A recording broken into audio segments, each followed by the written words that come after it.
నమస్తే. Welcome to మాగ్నా TV. నేను Aditya. Andhra Pradesh deputy CM Pawan Kalyan చిన్న కుమారుడు మార్క్ శంకర్ అగ్ని ప్రమాదంలో గాయపడిన సంగతి మనందరికీ తెలిసిందే. ఇప్పుడు ఆయన్ని చూసేందుకు ఆంధ్రప్రదేశ్ డిప్యూటీ సీఎం పవన్ కళ్యాణ్, ఆయనతో పాటు మెగాస్టార్ చిరంజీవి, ఆయన సతీమణి సురేఖ వెళ్ళినట్టు తెలుస్తోంది. సో, దీనికి సంబంధించినటువంటి విజువల్స్ అంటే వాళ్ళు సింగపూర్ వెళ్తున్నటువంటి విజువల్స్ ఏవైతే ఉన్నాయో అవి ఎయిర్‌పోర్ట్‌లో దానికి సంబంధించినటువంటి ఫోటోస్ బయటకు రావడం జరిగింది. So, mark Shankar summer camp కారణంగా తాను చదువుతున్నటువంటి సింగపూర్‌లో స్కూల్ ఏదైతే ఉందో, ఆ స్కూల్‌లో ఒక రకమైనటువంటి ఫైర్ యాక్సిడెంట్ అవ్వడంతో మార్క్ శంకర్ కాళ్ళకి, చేతులకి బలంగా గాయాలవ్వటంతో పాటు ఆ పొగంతా కూడా ఊపిరితిత్తులోకి వెళ్ళటంతో బాబు కాస్త అన్‌కాన్షియస్‌లోకి వెళ్లారన్నట్టుగా వైద్యులు చెప్పడం జరిగింది.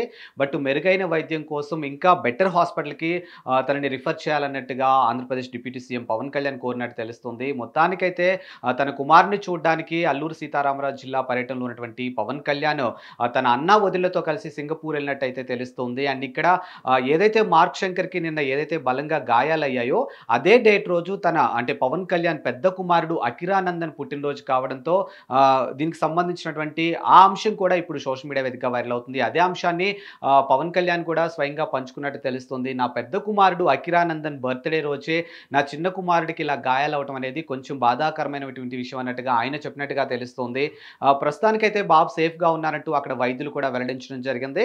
బట్ చిన్న పిల్లోడు కావడంతో ఆ పొగంతా ఊపిరితిత్తులోకి వెళ్ళడంతో ఒక్కసారిగా అన్‌కాన్షియస్‌లోకి వెళ్ళడంతో ఆయన కుటుంబ సభ్యులంతా కూడా ఒక రకమైనటువంటి భయాందోళన చెందినట్టు తెలుస్తుంది. ప్రస్తుతానికైతే ఆయన ఆరోగ్యరీత్యా బానే ఉన్నారు. బట్ కాళ్ళకి, చేతులకి అయినటువంటి గాయాలు ఏవైతే ఉన్నాయో అవి కొంచెం మానడానికి కాస్త టైం పడుతుంది అన్నట్టుగా వైద్యులు వెల్లడించారంటూ తెలుస్తోంది.